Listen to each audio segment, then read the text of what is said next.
hoje ainda trago na lembrança o dia da nossa separação. Eu pedindo a você para ficar, você foi embora, não me deu sua atenção.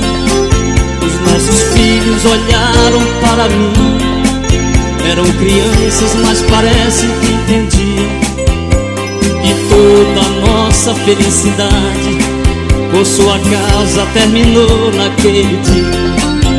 Por favor, se você tá me ouvindo, mande nem que seja um telegrama falando só de nossos filhos, porque não quero mais ouvir teu nome.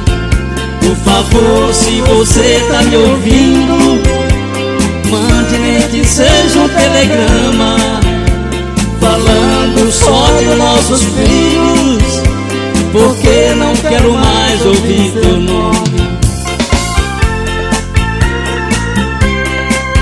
Doge, o astro da seresta do Brasil. Por favor, esqueça meu telefone e procure não lembrar que te amei. Rasgue as nossas fotografias, jogue fora todas as cartas que eu mandei. Talvez um dia os nossos filhos entendam a causa da nossa separação. Por favor, não me procure mais, pois entre nós não haverá mais condição. Por favor, se você tá me ouvindo, mande que seja um telegrama falando só de nossos filhos, porque não quero mais ouvir teu nome.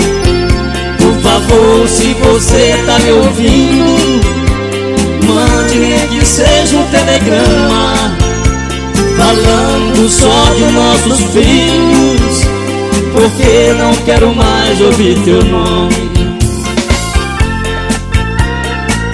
É o seguinte, eu quero mandar um abraço pra minha terra natal, Ceará.